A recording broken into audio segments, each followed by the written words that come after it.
they didn't write the Second Amendment with guns in mind. They wrote it with tyranny in mind.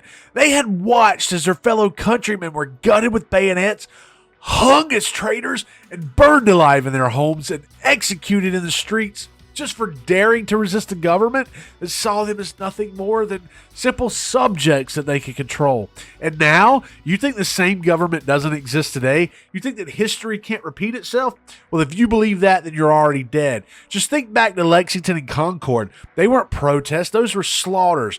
British troops marched into American towns under orders to take all of the weapons and crush the resistance. The Americans, they refused to surrender. That caused the British to respond by executing civilians where they stood, bayoneting farmers, and burning entire towns to the ground. Fathers that day were shot in front of their children, and wounded patriots begged for their lives as they were run through with bayonets, causing the streets to run red with American blood. But the survivors, they didn't run. They took up arms. They went and grabbed the rifles that they were supposed to turn over. They took aim and they fought back because they knew that once a government controls the populace and the weapons of that populace, then they control your life. The Revolutionary War, it wasn't some gentleman's war either. It was a war of starvation, desperation, and horrors. George Washington's men froze to death at Valley Forge. Their flesh was blackened and rotting from frostbite, while troops slaughtered civilians for sport.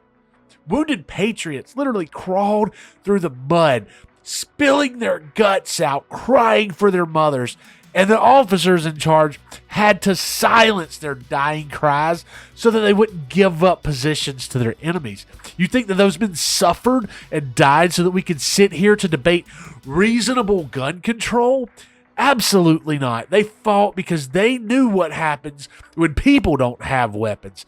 And don't think for a second that it ended back then with the Revolutionary War. Fast forward to the 20th century. It's the same playbook, just a different century. Germany of 1938, the Jews were told to hand over their weapons. And they did that. What happened next? 6 million ended up in mass graves. Soviet Russia, Lenin and Stalin, they disarmed the people and then systematically starved, imprisoned, and executed over 20 million people. Communist China, another 65 million murdered by their own government. And every single time it started the same way with populist disarmament.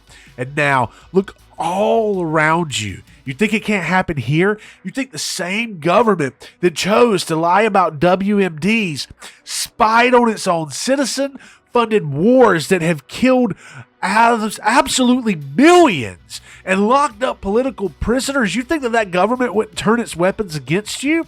If you believe that, then like I said, you're already dead. Politicians love to talk about this so-called common sense gun control, but what they really mean is taking away your last line of defense. They'll sit back and call AR-15s weapons of war, but the real weapons of war are in the hands of the people who are trying to control you.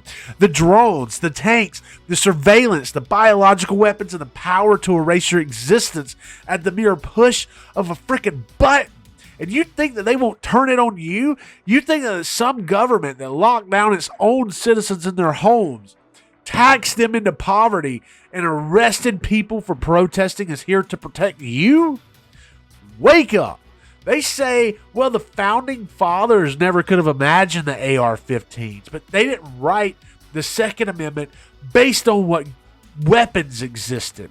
They wrote it based on what governments are capable of, because technology changes, but tyranny never changes. So the Second Amendment, it isn't about hunting. It's not about reasonable restrictions. It's about survival. Governments disarm people so that they can control them. And when the guns are gone, the bodies pile up. Our forefathers fought, bled, and died so that you would never have to beg for your freedom. But that freedom, it only exists if you're willing to defend it. Now, which side of history will you be on? Drop your thoughts in the comments below and tag a patriot who needs to hear this. Followed for more unfiltered truth, because once your rights are gone, then so are we.